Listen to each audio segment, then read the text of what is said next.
Kementerian Kesihatan ingin memaklumkan bahawa terdapat 6 kluster baru telah dikesan pada hari ini, iaitu di negeri Selangor 4 kluster, di negeri Sabah 1 kluster dan di negeri Sarawak 1 kluster. Kluster yang pertama ialah kluster Highway Sabah. Kluster baru ini melibatkan daerah Kota Belud, Sabah.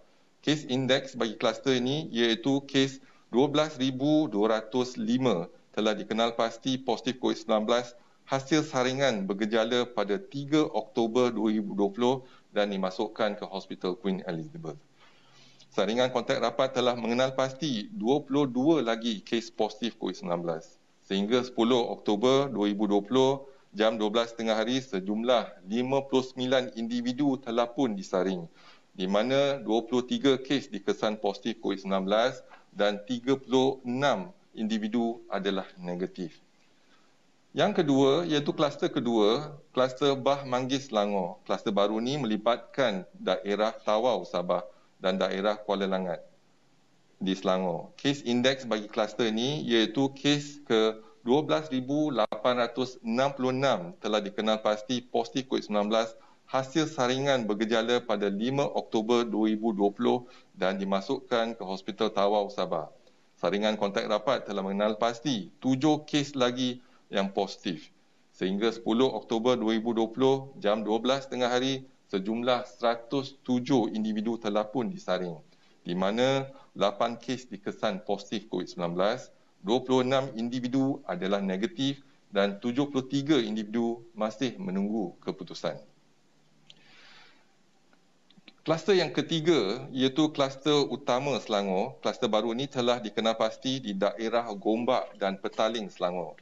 Kes indeks bagi kluster ini iaitu kes ke 12,549 telah dikenal pasti positif COVID-19 hasil saringan individu bergejala pada 4 Oktober 2020. Mereka telah dimasukkan ke Hospital Sungai Buloh dan saringan kontak rapat telah mengenal pasti 9 lagi kes positif COVID-19. Sehingga 10 Oktober 2020, jam 12 tengah hari, sejumlah 114 individu telah pun disaring, di mana 10 kes dikesan positif COVID-19, 15 individu adalah negatif dan 89 individu masih menunggu keputusan. Kluster yang keempat ialah kluster Tasik, Selangor. Kluster baru ini melibatkan Miri, Sarawak dan daerah Petaling, Ulu Langat dan Kelang di negeri Selangor. Kes indeks bagi kluster ini iaitu kes 13,489 telah dikenal pasti positif COVID-19 hasil saringan di pintu masuk ke negeri Sarawak pada 3 Oktober 2020 dan telah dimasukkan ke Hospital Miri. Saringan kontak rapat telah mengesan 9 lagi kes positif COVID-19. Sehingga 10 Oktober 2020, jam 12 tengah hari, sejumlah 15 individu telah disaring, di mana 10 kes telah dikesan positif COVID-19, 1 individu negatif dan 4 individu masih menunggu keputusan. Kluster yang kelima ialah kluster Simera, Selangor. Kluster baru ini melibatkan daerah Besut di negeri Terengganu, daerah Kuantan di negeri Pahang, daerah Petaling, Kelang dan Ulu Langat di negeri Selangor. Kes indeks bagi kluster ini iaitu kes 13,991 telah dikenal pasti positif COVID-19 hasil individu bergejala pada 6 Oktober 2020 dan telah dimasukkan ke Hospital Ulu Terengganu, Kuala Berang. Saringan kontak rapat telah mengesan 7 lagi kes positif COVID-19.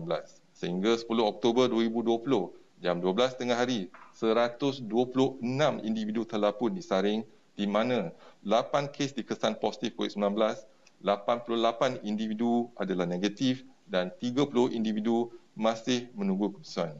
Dan kluster yang baru yang terakhir iaitu yang keenam ialah kluster Putra, Sarawak. Kluster baru ini telah dikenal pasti di daerah Bintulu, Sarawak. Kes indeks bagi kluster ini iaitu kes 14,696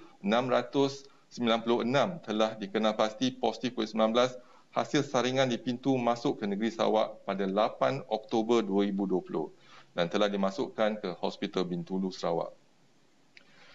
Saringan kontak rapat telah mengesan 4 lagi kes positif COVID-19. Sehingga 10 Oktober 2020, jam 12 tengah hari, sejumlah 57 individu telah pun disaring, di mana 5 individu dikesan positif COVID-19, 2 individu adalah negatif dan 50 individu masih menunggu keputusan.